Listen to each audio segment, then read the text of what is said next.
Our product is used on occasion to kill people. That is not a leaked government memo. That is the CEO of an American software company, bragging to a live audience. While the rest of Silicon Valley spent the last 2 decades building social networks and consumer apps, Palantir focused on a different customer, the state. This 3D chart tracks Palantir's stock since its 2020 IPO. The trajectory erupts 1,400% upward, pushing the company to a $330 billion valuation. Company leadership has outlined a specific ambition, providing the primary artificial intelligence and data infrastructure layer for Western governments and their institutions. As capital flows into the stock, it funds the expansion of a software system designed to centralize the way Western nations process and act on information. The origin dates back to 2003. Peter Thiel, a co-founder of PayPal, reconnected with his former Stanford law roommate, Alex Karp. They pitched a pivot of the fraud detection software PayPal used to track credit card scammers, intending to use it to hunt terrorists. The pitch secured their first investor, InQtel, the venture capital arm of the CIA, which provided a $2 million seed check to launch the company. They named the enterprise Palantir, after the magical seeing stones in Lord of the Rings, crystal orbs that grant the user a view of faraway events, but are known to corrupt the mind of whoever looks into them. That early CIA backing shaped their trajectory, moving them away from the path of a typical software startup and toward becoming a privately owned component of the intelligence community. Today, the business runs on 2 distinct platforms. The first is Foundry, the corporate arm used by major firms for real-time logistics and data processing.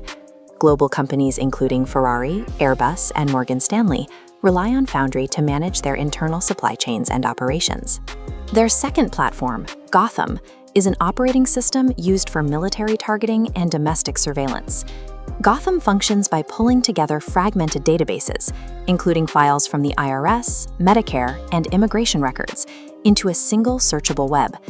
This reaches into the physical world through over 80,000 automated license plate cameras that feed location data directly into Palantir's system. On the battlefield, an application called Project Maven provides AI systems that autonomously select military targets for destruction with minimal human oversight. This architecture places fast food logistics and autonomous targeting within the same corporate ecosystem, centralizing control over both civilian and military data flows. CEO Alex Karp oversees these operations. He holds a PhD in social theory and maintains strict personal security, famously keeping his phone in a Faraday cage to prevent espionage. In 2024, Palantir awarded Karp $6.8 billion in compensation, the highest package for any publicly traded CEO in America that year. A legal structure called Class F shares ensures the public board cannot remove the founders from control. Even if Thiel and Karp's actual ownership drops to 6%, they retain 49.99% of the voting power. These legal mechanics place the founders outside the reach of typical shareholder oversight, allowing the company to function as a private entity despite its presence on the public markets. With strategic control secured, the company has started pushing its internal culture outward, publishing a nationalist manifesto and launching its own streetwear brand.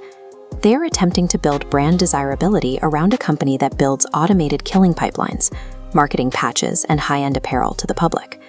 Beneath the marketing is the reality of vendor lock-in. Once a government agency or a hospital integrates its records into Gotham, their data is essentially locked into the Palantir ecosystem. In the 1960s, the government used intelligence data to target civil rights activists. Applying that history to Palantir's precision suggests a significantly expanded capacity for identifying and monitoring dissent. Palantir has already installed the infrastructure. It is deeply embedded and legally shielded. If a future administration ever chooses to turn these tools against the public, the machinery is already in place.